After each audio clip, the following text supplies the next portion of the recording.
Assalamualaikum warahmatullahi wabarakatuh. Perkenalkan, nama saya Ayu Siti Afifah Namiro dari kelas PAI 4B. Di sini saya akan menjelaskan sedikit materi dari mata kuliah Strategi Pembelajaran PAI. Nah, di sini saya mengambil satu materi yaitu pembelajaran diferensiasi. Nah, pembelajaran diferensiasi ini yaitu pendekatan yang menyesuaikan pembelajaran itu dengan kebutuhan setiap peserta didik. Karena kita tahu bahwa setiap peserta didik itu memiliki karakteristik yang berbeda-beda. Maka dalam proses pembelajarannya seharusnya itu prosesnya itu ya berbeda-beda gitu diberikannya. Bukan berarti guru itu memberikan prosesnya itu yang berbeda-beda, bukan berarti dia tidak adil, namun yaitu untuk memberikan pembelajaran yang sesuai dengan karakteristiknya. Nah, dengan yang memperhatikan perbedaan dari kesiapan belajar peserta didik itu seperti apa, kemudian minat belajarnya bagaimana, dan juga profil belajar peserta didiknya. Nah, tujuannya itu ya tetap sama saja gitu, memberikan kesempatan yang sama bagi semua siswa gitu untuk mencapai tujuan pembelajaran. Jadi walaupun prosesnya itu berbeda-beda gitu, gaya belajarnya itu berbeda-beda, tetap saja tujuannya itu akan sama gitu, mencapai tujuan pembelajarannya itu tetap sama saja. Nah, yang kedua ada prinsip dasarnya. Nah, prinsip dasar dari pembelajaran diferensiasi itu yang pertama berorientasi pada peserta didik.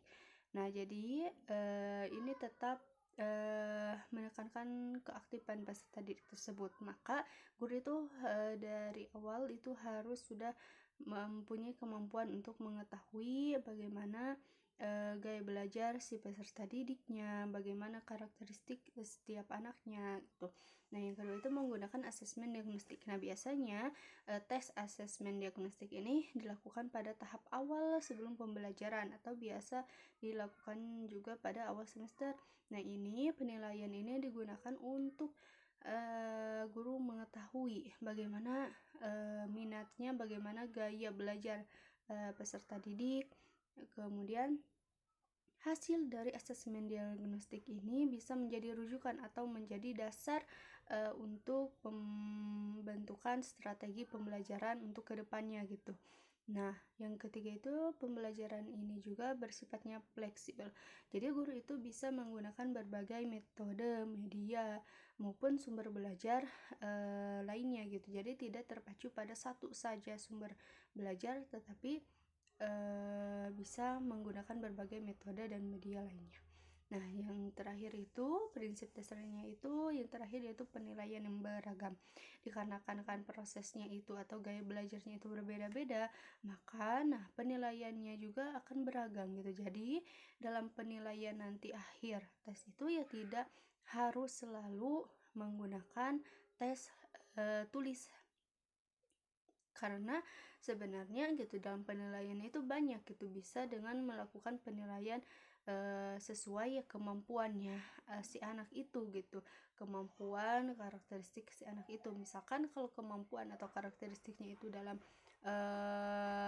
mengolah kata gitu, membuat cerita, ya kenapa tidak penilaiannya itu dengan menugaskan berupa pembuatan cerita, atau misalkan dengan membuatkan poster atau mind mapping, atau bahkan proyek gitu, praktekkan langsung gitu. Nah, kemudian ada yang ketiga yaitu strategi diferensiasi. Ini ada beberapa, yang diantaranya yang pertama itu ada diferensiasi konten, yang dimana ini itu lebih ke materinya itu disesuaikan dengan tingkat kesiapan belajar anaknya gitu, tingkat kesiapan siswa itu gitu, seperti apa gitu. Kemudian diferensiasi proses. Nah, ini lebih ke aktivitasnya gitu, aktivitas belajarnya itu yang bervariasi sesuai ya gaya belajarnya, misal dengan berdiskusi ataupun misalkan dengan proyek atau permainan gitu. Nah, yang ketiga itu diferensiasi produk. Nah, ini siswa itu bebas itu menunjukkan hasil belajarnya itu sesuai kemampuannya ya. Seperti tadi, misalkan kemampuannya itu membuat poster, ya dia hasil belajarnya ya dengan menunjukkan sebuah poster, atau misalkan membuat sebuah video. Nah, seperti itu. Kemudian selanjutnya yaitu lingkungan belajar. Nah, di lingkungan belajar itu harus menciptakan suasana belajar yang aman, nyaman, dan juga ya bisa mendukung keberagaman peserta didik. Nah, karena lingkungan belajar ini juga nantinya akan dipadukan gitu dengan pembelajaran di kelas. Yang selanjutnya itu kalau diimplementasikan pada pelajaran PAI gitu. Nah, bisa dengan yang pertama mungkin langkah atau sintaks pertama itu menentukan terlebih dahulu gitu asesmen diagnostiknya itu seperti apa, supaya guru itu tahu mana yang video, mana yang audio visual gitu gaya belajarnya gitu, atau mana yang gaya belajarnya itu lebih ke lebih suka membaca atau menulis atau bahkan berbicara gitu, presentasi. Nah, kemudian setelah